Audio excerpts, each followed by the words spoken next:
Welcome, everybody, to another edition of Leaf Whip Sound, the place where we talk with experimental musicians, improvisers, and sound artists. Today's a pleasure to have Joe Foster with us. He's based in South Korea, and in his own words, he doesn't know how to play music, but he plans to continue playing until death. Welcome, Joe. How's it going? It's going good, man. It's going all right. All How right. are you? I'm fine. I'm fine as well. Thank you. Thank you for being here with us today.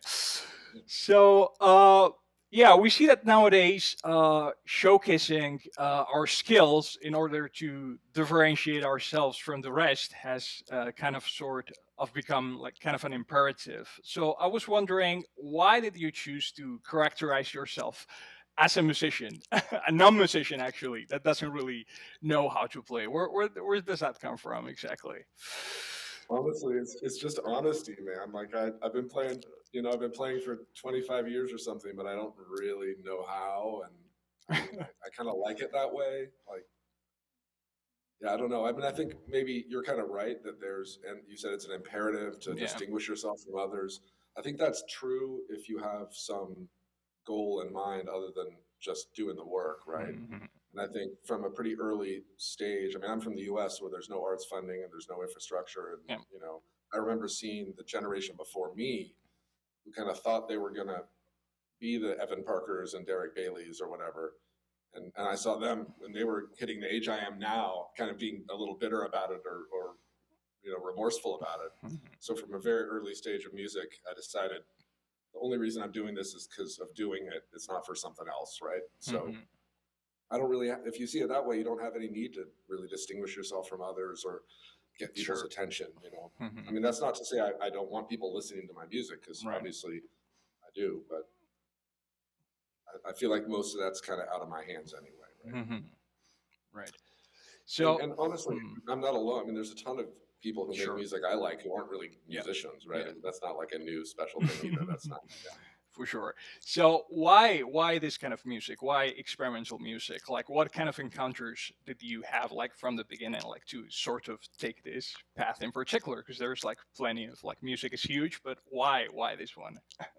Yeah, I mean, I think that's a really big question, right? Yeah. And there's kind of an answer now and an answer then, right? Right.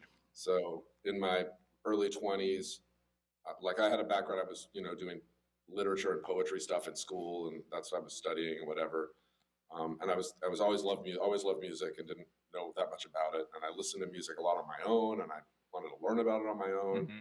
And I just, you start reading about things and listening to things, and I just started getting more adventurous in what I was listening to, right? So Hmm. I started hearing, things like Sun Ra or like Yeah. uh, some of that, or something like even like Borbado Magus, right? Or Art Ensemble of Chicago Sure. Sure. Sure. or Sure. Luigi Nono or whatever. Yeah. And I didn't know what they were doing really. It was all on my own. I didn't know anybody else who was into stuff like that. Right. And I really wanted to meet people who were. And I was kind of playing in like a normal band actually. I wasn't really playing. I was like writing songs for these guys who would sing them and perform them. Right. We did full track recording, but I was always trying to get them to do kind of something weirder. The weird stuff. Yeah. Yeah. And at the same time, I was like reading things that were making me more interested in Hmm. kind of less hierarchical ways of relating to other people, right?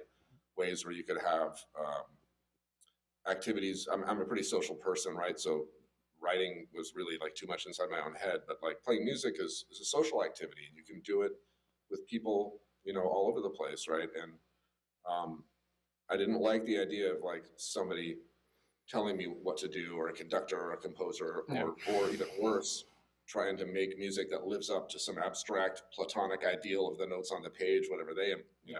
Yeah. imply, right? And so I think my listening and my reading were kind of driving me in that direction, and then I met people who were into it and that was like right, life changing.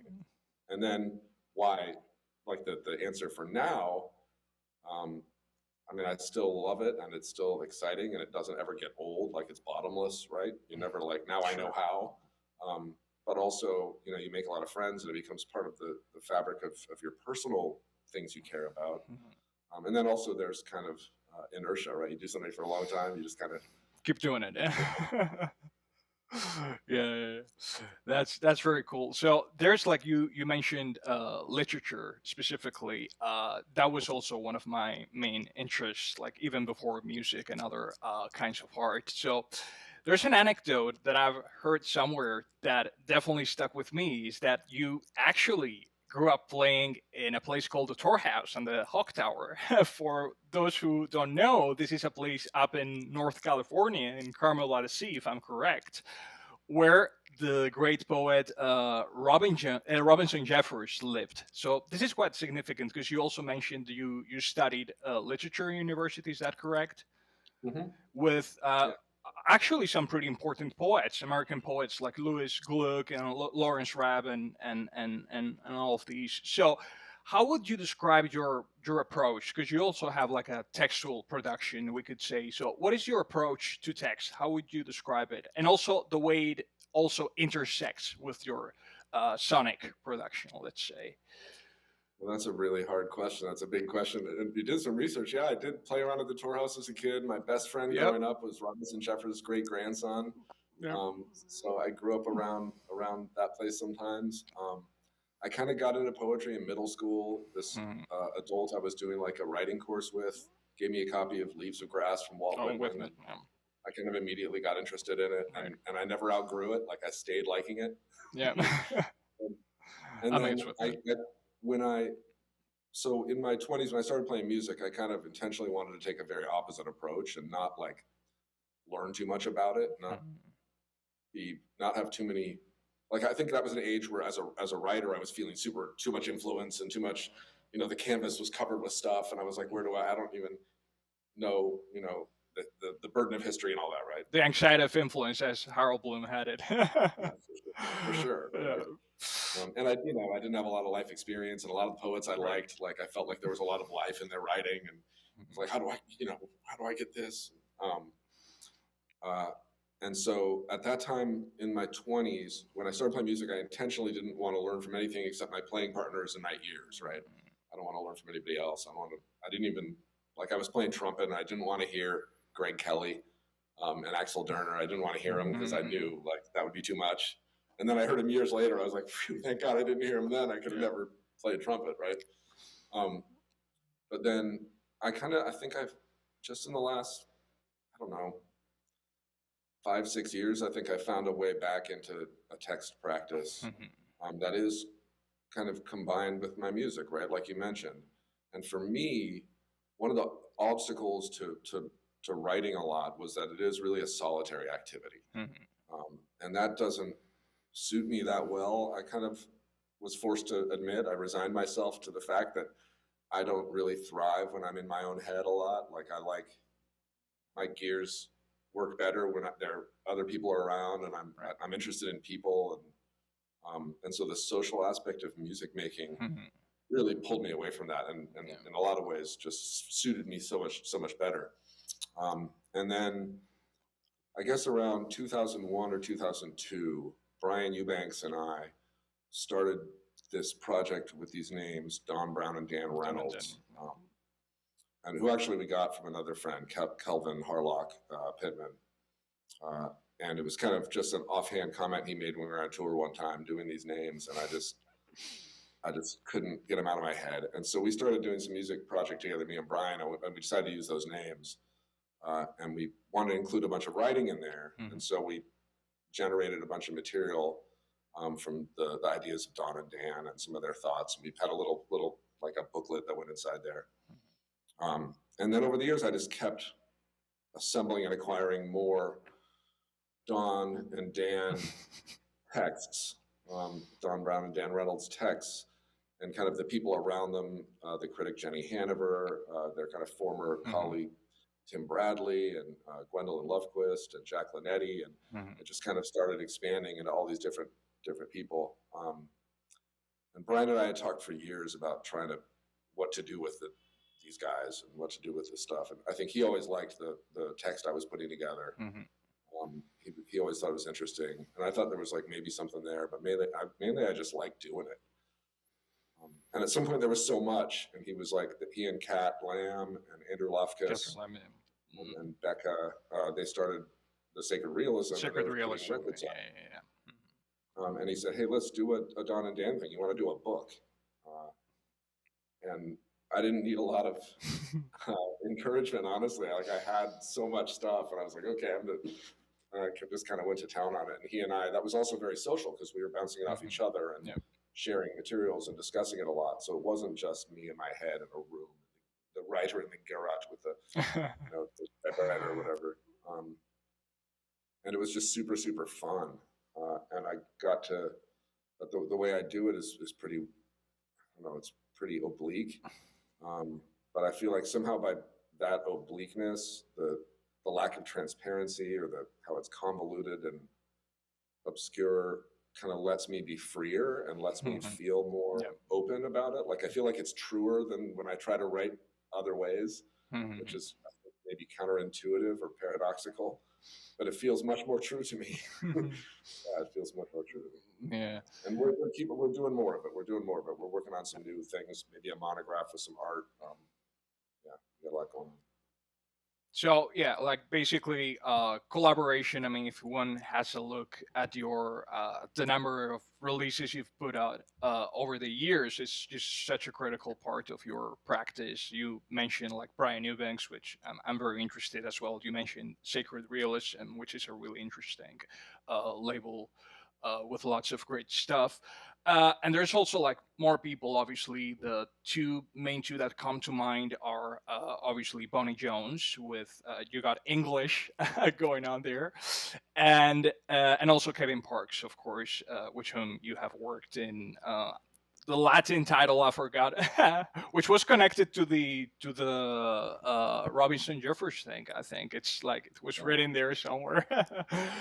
So and also like acts have consequences. I think that was actually the first work by you that I heard. It was like really amazing. So the one Good place to start. Good made place to me start. made me look for more certainly. So how would you describe like the collaboration with these two individuals? Because I think it has to be different in a way because both of them are really incredible and like, but how would you characterize like your interaction, or how did it happen initially so you could like start doing something together? I'm interested in that. So Bonnie was involved in the improvised music community in Baltimore, and Hmm. maybe hadn't quite found her niche or her instrument. Yeah. And she came to Korea on a Fulbright, and just I think she just Mm. found me on the internet somehow, and basically cold called me. She was looking for people, and we met up, and basically we got along really well and became really close friends kind of right away. Mhm. And just started playing all the time. And she was living in kind of outside of Seoul, and she would come in and stay with me and my partner for the weekend. Mhm. And they get along super well too. They're like probably closer than Bonnie and I am even. So She would come and stay with us for the weekend, and we play music and record all day, and then go out and have barbecue at dinner. And sure. we just had to do that most weekends for her whole time in Korea. Mhm. And so this is like a kind of a common theme for me is that a lot of my, like you said, I do like collaboration. I don't really like a lot of solo Yeah, yeah, music, and I it's just so much more stimulating and interesting for yeah. me. Mhm. Um, and so, and especially with people who I really like people I Right. really see eye to eye to, or people I think are really interesting and kind, good people to spend time with, Sure. right? Sure. Sure. Making music isn't just the moment of playing. You're having lunch, you're sitting around, you're waiting for things, especially on tour. It's like 90% waiting. Right. Like, it'd suck if it was somebody you don't want Yeah, to be yeah. around. It's like having a roommate you hate. Yeah, yeah. It's pretty Uh, bad. but Bonnie and Kevin are super different. That's for sure. I mean, they're Mhm. really different people. But I met Kevin when I came here. I'd done something like Bonnie. I didn't find him on the internet, but I basically emailed everyone I knew and said, "Hey, I'm moving to Seoul. Anybody there?" Yeah. And this guy in Portland who I guess had worked with Kevin in the past, a shakuhachi player named Joel Taylor who does Max MSP stuff. Mhm. I didn't know him that well, but he was like, "Hey, there's this guy named Kevin Parks there." And so I linked up with him, and we didn't really play for a long time though. Mhm. Like he wasn't doing a lot of improvisation at the time. He'd done it in the past. And he was doing computer music, and um, it took us some years, I think, to really sit down and play together. And by then, we'd formed a really good friendship, and it came really naturally. And both collaborations are totally like no plans, no agreements, no Mm. talking about what Yeah. you're going to do, Mm. or which is really the only way I do it, honestly. But the way they play, playing with him is super different. Like Kevin has this Yeah. really advanced harmonic ear, right? Like Kevin is a super sophisticated and giant eared Yeah. man who's he's been deep into music his whole life from a lot of different angles, and just a Mhm. really beautiful, open spirit about music, but like a really, really good ear for interrelationship of pitches and intervals, and Yeah. I have none of that, right? So when I play with Kevin, I feel like he's Well, making things out of what like I just feel like if I make a sound, he's going to find a way to make something beautiful out of that. And mm. so I think, especially by acts have consequences, if you listen to that thing start to finish, you can hear like by the second disc, I'm laying out like a ton and just letting him go. And it took a long time for him to. I think I was kind of coaxing him into that the whole way, like backing off further and further because what he was doing was so beautiful, right? But I would back off, and then he'd kind of back off with me. And but I think after playing for a while, we got to that second disc. There's huge sections where I'm just doing little whatever, and he's just making beautiful music. So um, with Kevin, I know there's going to be, I know he's open to everything, but I know he's going to make um, some vertical music, right, where there's some harmonic stuff going on. And it's going to be subtle and nuanced and shifting. Uh, and with Bonnie, it's almost like you're playing chess with someone. Yeah. Like Bonnie is almost not quite combative, but like a little bit combative. Yeah. Waiting for the next move, right? Like so. Yeah, or you're playing and she's just waiting for the second to drop off and leave you hanging, and you're like, Yeah. which is really awesome too. I think in that way, Bonnie's got a little bit of like Sachiko and Such a cool. a little bit like Yeah. I'm not going to let this be super comfortable for you, Right. which I think is also beautiful. It is. Yeah. Bonnie's a super high intensity player who's really paying attention, and I love playing with both of them. It's been a long time since I played with Bonnie, but yeah, great to play with. So that leads me to into the next question. My question was like, has the way you approach like sound making and also live performance changed a lot over the years? Also as a consequence of like coming into contact with all these different people, or did you have like a more or less like clear direction from the outset? I think it's changed a lot, and it's kind of hard to Mm. answer that because I don't know that I have a good vantage point Yeah. to Yeah. evaluate that. Like I don't really Right. think of Hmm. like I don't step out and Sure. look at Sure. it that Sure. way, but it definitely has. And you come into contact with people. I was lucky that I came here right when the Dadolim Korean relay guys were coming up, right? Yeah. Choi Jun-yong and Hong Chol-gi, and Ryu Han-gil and Jin Sang-tae, they were all just kind of getting going when I got here. So I got to be front row seat for that, playing with them in those very early kind of formative stages of the Korean improvised music scene here, noise guys. And I was super influenced by what they were doing. Of course, that was like, and I would like to think a little bit the other way too, but I was like, that was really charging and exciting. And through them, I got to play with a bunch of the Japanese folks who were coming over. Yeah. So I got to play with, Toshi Nakamura and Taku Sugimoto and Taku Unami and Otomo Ishide and Sachiko. I played with Ami Yoshida. Like I've played with a lot of those people. Sure. And you get a little inspired by people, right? You hear things like people like I will say, I mean, I think there's a lot of people who would agree with this as well, but like Taku Unami is like made me think about music in some different ways, without a doubt, right? And I don't know if that's come out in my music playing at all. I mean, I don't know if I can hear it, but I think I think about things a little, like it made me think a little bit differently. When I first started playing, I think my only touchstones for improvisation were like the Derek Bailey, the kind of British guy. For improvisation, like classical. Yeah, this kind of real chase each other around the room. Yeah. Which I couldn't really do anyway. So like that didn't really take root in me that strongly. Yeah. That's kind of virtual. You have to be kind of, there's a virtuosity. Yeah, sure. And I was never very interested in virtuosity, and certainly don't have any. Right. So that didn't make a lot of sense to me. Like it made a lot of sense to me when I've found other ways to do it other than that. It made a lot of sense. Do you find this notion of like challenging yourself important in some way? Like consciously saying like I gotta challenge myself, I gotta push my boundaries, like whether it's in a record or when you're performing live, or like is it more of a you just do it? Well, I think like a lot of things, probably that's probably really useful and important for some people and less so for others. Right. Just like some people need to be given a boost of confidence because Hmm. that's not coming natural. Other people probably need a little humility. You know what I mean? Right. Yeah. Like, I don't ever really think that way Hmm. about what I'm doing, but I think also maybe almost by impulse, like I like it that way. Like I Hmm. like showing up with a bare minimum of tools or tools Yeah. that I haven't Yeah. used in a Yeah. while, don't know how they work, or Right. like I like showing up at the knife fight with a plastic sport. Yeah. You know what I mean? Like I like showing up at the gunfight with a knife Yeah. or a spoon or a shovel or a Mm. pillow. Like I don't know. I think that's like when it's invigorating and there's a nerve wracking Sure. feeling of Like, it. yeah. That's like gets your senses going and makes you Mm. attentive and yeah, I like that. I don't know if that's like I'm challenging myself. I think that's just kind of I naturally want to do it that way. And fine for those kinds of situations in which you have like to activate like those senses. I mean, it's really incredible like to feel like that. Yeah, yeah.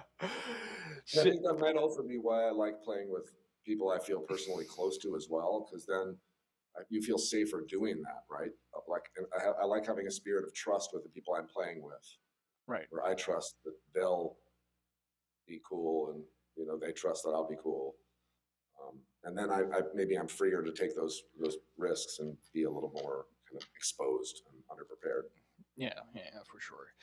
So let's take a step back in time. In 2002, you moved to South Korea, which is the place you still call home to this day, right? So what uh, spurred this move initially, and crucially also, how long did it take you, like, to as a young experimental uh, musician, let's say, to find your footing and sort of connect with the local underground scene there? So I didn't really have a single good reason to come here. I kind of Right. came here for some work, and I had an Hmm. ex girlfriend who had been here for a while, and I grew up eating Korean food. Like my Oh best, yeah. actually, Oh yeah. Robin Puffer's great grandson is half Korean, so my best friend Oh, growing up was Korean. So nice. I kind of and I knew a lot of Korean people in high school and Right, right. university, but I didn't think I'd be here very long. I thought I'd be here 6 months to a year. Um, and then when I got here, there really wasn't a scene yet. But I was Mhm, really lucky. Within maybe 6 months or something of my arrival, a guy named Sato Yukie, a Japanese expat here, mhm, started a series called Scum and Soul that now called Bulgasari, and Ihan Chu runs it now. But he was just starting that, and like I met all those guys as we were all just kind of starting. I was playing with mhm, Alfred Harth then, from Kasiber and the Goebbels Hearth mhm, music, and an older German musician here, a reed player. mhm. And I was playing with him a lot, and we went and played that series, and that's when I met all those guys. That's really, I think, when all of us met each other, frankly, Right. because that wasn't a scene; people weren't doing it. That was like the start, and then not too much longer, Relay started, and that was really Yeah. just like our scene within the scene for people Mhm, who were pretty focused on a mhm. particular approach. And then Dadolim later, which is still running today, which is amazing, amazing. Exactly. Yeah, I'm still checking like the YouTube videos. I mean, they uploaded one of them like I don't know every time they got a show, and it's really amazing like to see that after such a long time they're still going on and still pretty alive in a sense, which is like really really incredible to be honest. So yeah, so how would you like characterize, because this Seal scene, we could say, with all those people you mentioned, and like of course like Balloon and Needle, also like the label, the manual, and also Dotchalim, of course. How would you like characterize like this particular approach to electroacoustic improvisations? Because it's pretty idiosyncratic. Like also if you also like look at the Japanese scene, let's call it, like there's some differences interesting there. So being a part of that for such a long time, what would you see so special about that particular? plays, the way they do things, because like the typewriters, the mechanical clocks, all those sorts of like it's really the hard drives, right? It's really amazing. So that It really is, and I agree yeah, with that. I mean, I think the obvious through line is these guys are one of the things a lot of them seem to be interested in is repurposing like right, consumer electronics to do exactly, other stuff, right? yeah, But I think there's also an openness to raw or harsh or abrasive sounds. yeah. I mean, a lot of these guys have some background with noise, harsh noise, or really love harsh noise, or even metal or death metal or thrash. Like wasn't Astronoise was like that's like from the 97 90 like so it's actually before that, before you got there, and it's like super harsh. I mean it's pretty A little bit. I yeah, think they did a little bit of Astro Noise, and then they had their military service, and then they came back out. right. They But I mellowed think out they a bit, really, yeah. they were really Astro Noise really started right around the time that series started. Yeah, yeah, yeah, Too. And yeah, they were harsh noise duo, yeah, and yeah, um, but even then, what they were doing, you could tell that they were into like tinkering with stuff. And sure. but I think you hear that in the way a lot of these guys play improvised music is Hmm. a little harshness, a little roughness, an openness to chaos and Right. disorder, and a little. It's not too polite, you know. Yeah. It's not too polite. Yeah, so for some of our listeners, potential listeners, like, is there like any, because there's a lot of stuff out there. So, is there any particular like records that you would recommend to them, like in order to like get a taste of like if they're approaching like this scene for the first time, like what would you recommend besides your own work, of course? Yeah. Right. I recommend a lot of theirs over mine.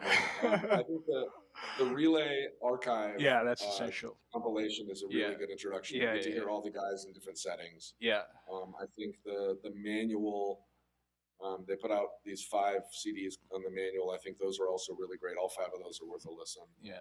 Hangil Ryu Hangil's Becoming Typewriter, That's I think is incredible. pretty Yeah, yeah, important. yeah, Um, yeah, I think, let's see, Hong Gi's with cartridge, without cartridge, yeah. um, is a pretty ear-splitting, Yeah, it awesome, is. It awesome is. system. It is. It Really, is. really cool. Yeah, Yeah, I think those, off the top of my head, those are going to be some of my winners. for sure. Like those are amazing, and then if you keep exploring after that, I mean, there's also even in the Relay archive. I mean, you got all those people. Like you got like Taku Unami, like some of the Japanese musicians. You even got like Klaus Philipp, like from Vienna. So it's like you can tell like how. They were interacting at that time, and it's such an incredible. They make such incredible music in there. It's a really worth getting. So one of the things, because we had some conversations before in some platforms to a certain extent. So one of the things that I remember we discussed at some point, where we're talking about just sound, right? The nature of sound, like how we listen to it. And I remember we had some kind of like during our exchange, like we had like a common belief in the sense like sounds like are good for themselves, like they don't need like any narratives or like this kinds of notions on top of them, just to like not too much interpreting, not too much. So I wondered if you still hold the same position to this day. Do you still fully believe in sounds by themselves? I definitely do. I Yeah, 100% do. I mean, I think I don't want to take away from people who listen to the sounds in a more narrative right. way. I think I don't really relate to that. It's not a tendency I have. And so I don't know, to try to evaluate or assess that or look down on that, I feel like that would be kind of unfair since I don't know what that's like. I can't really relate to that. But I do know that you don't need that because I don't need that, and sounds are pretty awesome. Like Yeah, I don't try to make a narrative. I think sounds are awesome. Sounds are they don't need anybody. yeah, because there's like I feel like to a certain extent, it's funny even in like in some corners of experimental music, it's still pretty tied. It's pretty intertwined with all those notions of like self-expression, intentionality, and all of that. And that's really interesting because, like, like John Cage essentially, like, in the 50s was already like inviting people just to let sounds be themselves. So, is there like there's a theoretical part in there. So I don't know if you were like initially thinking about that, or it was just like more through your own practical hands-on experience that you just realized like sounds are sounds and we're gonna work with them and we don't need all of that extra stuff. No, I don't really remember. I mean, I think as long as I can remember, that's how I've thought about it. Doing this music, I feel like if I wanted to make narratives, there's a lot of better ways to make narratives. Like movies are good, stories are good, even regular songs with lyrics and stuff. Like I was Yeah. writing lyrics for songs before I was making this kind of music. Right, right, right. I feel like if I was trying to make a narrative out of music, it would make me insane because you couldn't like. There's really good ways to make narratives. That's all I'm saying. Like we have so many good ways to make narratives, but I also understand that like our brains are kind of pattern recognition machines, and when we can't recognize the pattern, we invent one. We look up at the stars and there's random spots and we see it. Oh no, that's an archer and he's hunting a deer, or oh, that's his belt. Yeah. So I mean, I get that that's kind of a, I don't know, maybe a natural drive we have. Yeah, I don't know. I never really think of it that way. When I listen to this kind of music, it's not that. So you just try. It comes more from direct experience. That's the way you work. Like there's no I think need so. to think so much about it. Actually, Yeah, yeah, just yeah. like even like the physical experience of sound. I mean, it doesn't really need like much language just to like. And there's that's in part that's the beautiful thing about it. It's like you can just experience it in a very direct and visceral way without like needing to explain too much. So, but yeah, I mean, it's a really interesting conversation, and lots of ink has been spilled about the nature of sound, like from an ontological perspective, from an artistic perspective. So, because also like if you come to think about it, like poetry, let's thinking about poetry is sound at the same time. So like there's a common matter that is shared like between music and other artistic expressions. So like how would you see the relationship there? Have you like experimented like with those lines, like that common sonic phenomenon like between one and the other?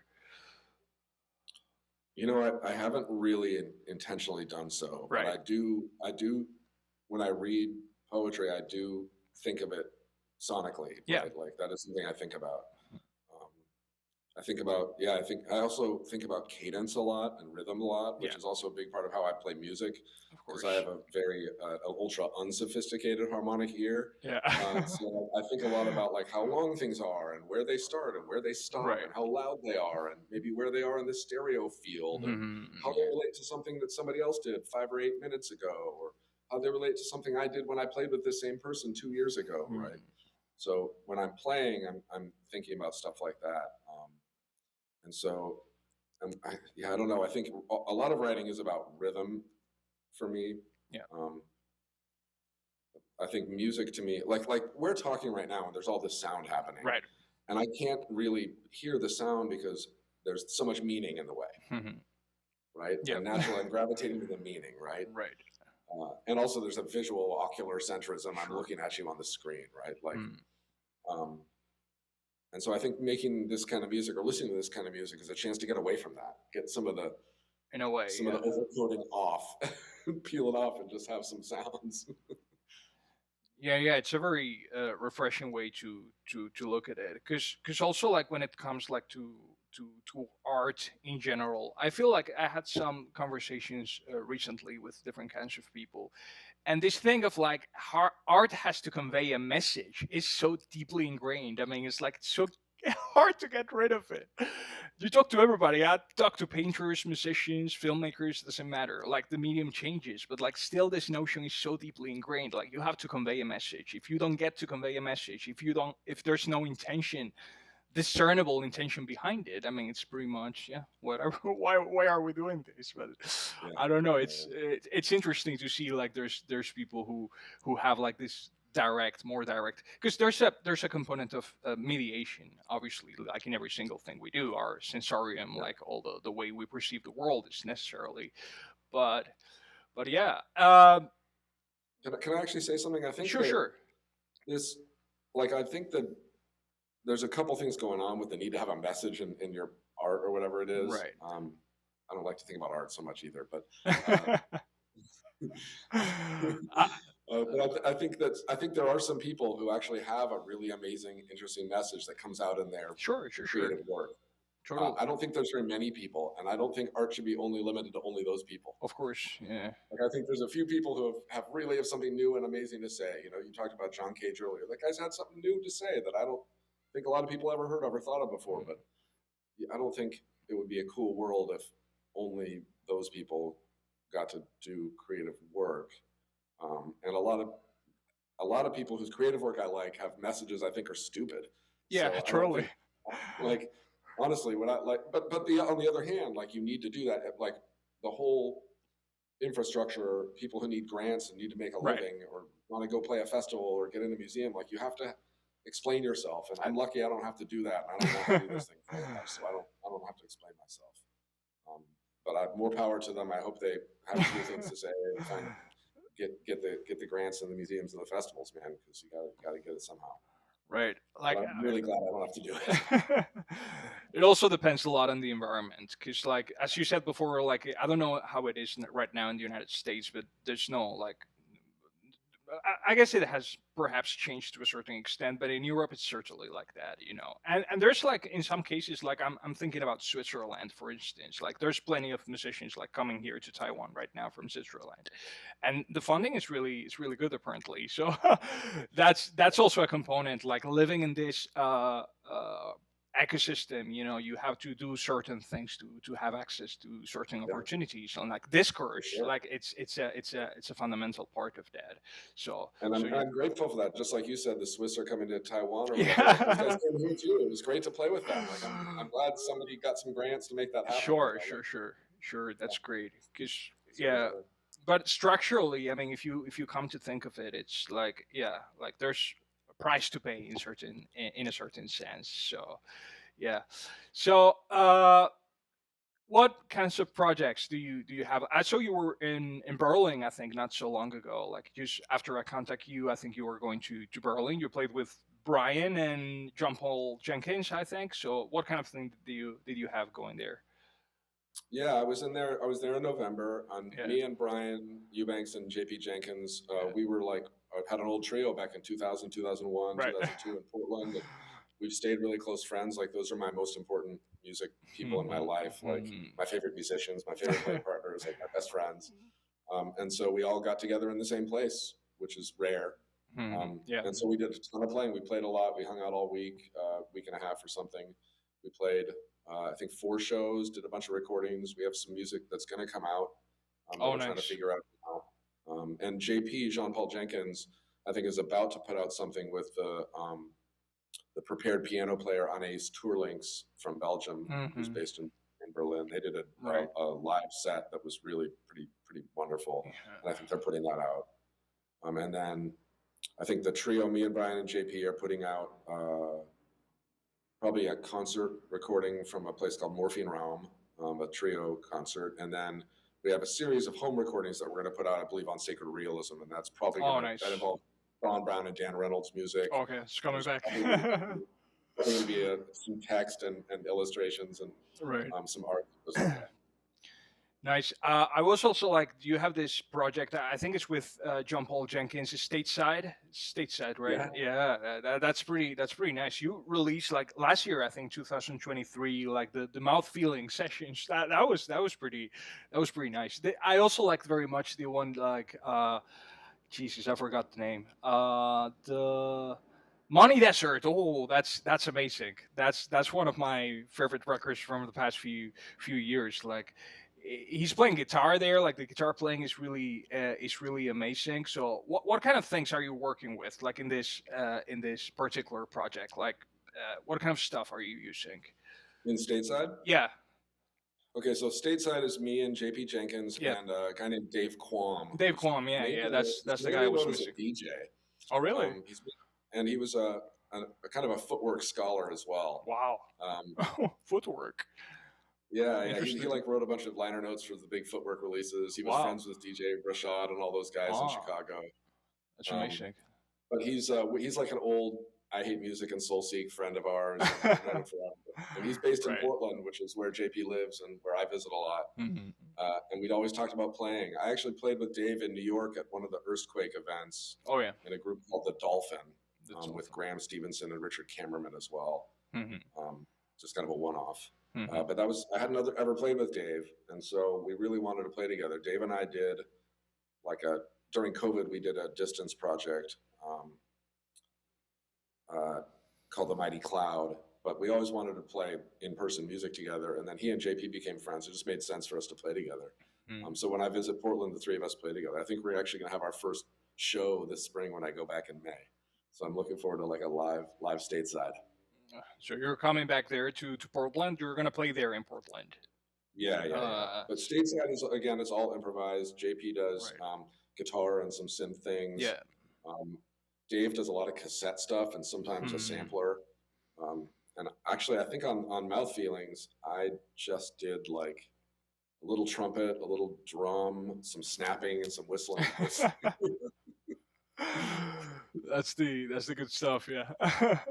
Yeah. Like, cause I was always wondering, like, I didn't actually saw you perform live until I watched like precisely like one of the Dr. Lim concerts like from 15 years ago.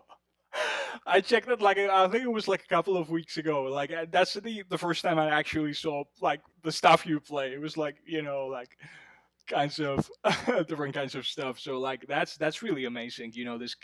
This thing of like making sound like with all those, and that I usually I also think that also comes probably like from the Dr. Lim thing, like repurposing stuff or like having those kinds of like objects like to play with and to produce sound.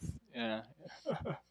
Yeah, I was always kind of like that. Back in Portland, before I moved to Seoul, I did a show with a dancer where I just played a single chopstick and was just like scraping around windows and on a piece of wood and just making friction sounds. Honestly, yeah, I was liked sometimes not to have a lot of tools. I mean, I respect like a lot of Yeah. like people, Max, computer musicians who can do anything they want. But usually when I hear that, I think. Um, Sometimes when the only limit is your imagination, Yeah. then you really find out how limited someone's imagination is. Right. Like it ends up sounding. Why does it sound like all the other Max MSP dudes? Yeah, Uh, yeah, yeah. and I like being forced to have to find a way to be creative, trying to solve a problem. I want to have problems to solve when I play.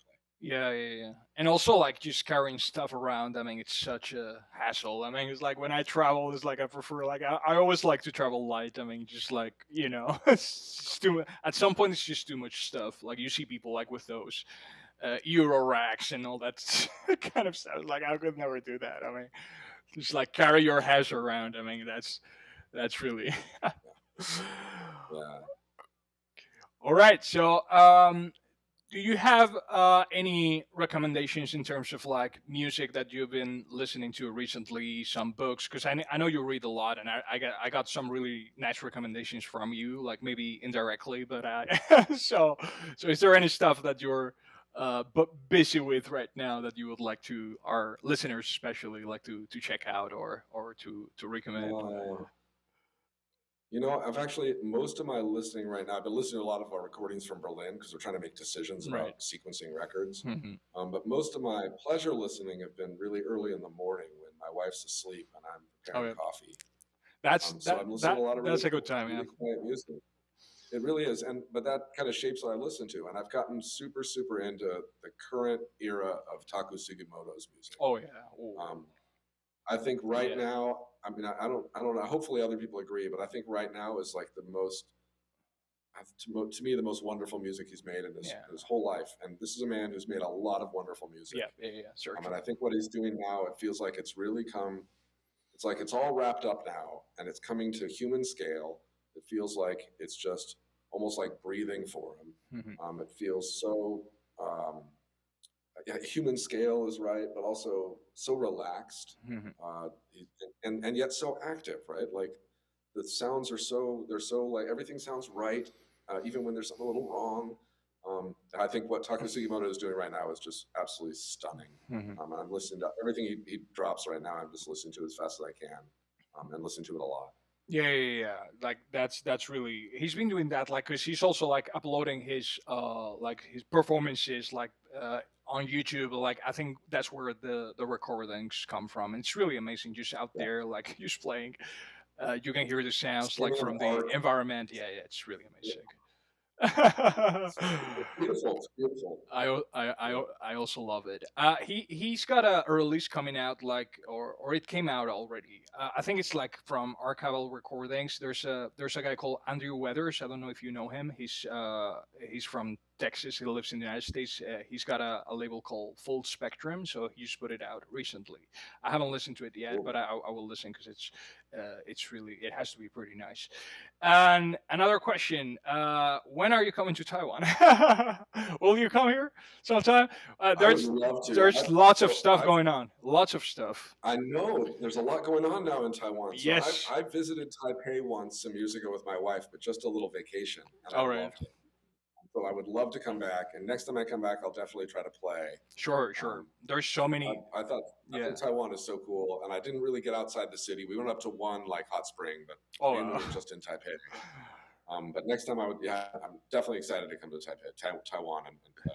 There's I many. really loved my Mhm. vacation there. It's a beautiful place. There's many places to play. Not only Taipei, obviously, but like if you go south down the coast, I mean, to other cities like to Taichung, Tainan, even here in Hsinchu where I live, I mean, there's places to perform, Wow. and it's a really welcoming environment. Since I moved here, I mean, I'm so happy I found like so many people, and experimental music scene is huge. I mean, there's so many people doing so many interesting things. So that's definitely that's definitely a pleasure. So good to hear. So anytime you want So to good. come, you're totally welcome to drop Yeah, by. yeah, let's do it. I'll come down and play for sure. All right. So it's been a pleasure. Thank you so much for coming. It's been so great talking to you, and we'll just stay in touch. And I'm sure there's good stuff, more good stuff coming down the road, whether it's Don and Dan or stateside or any other thing. All right. Okay. Yeah, thank you for having me, man. I really appreciate it. You had really good questions, a good conversation. It's a pleasure. It's a pleasure always. Okay. See you, Joe.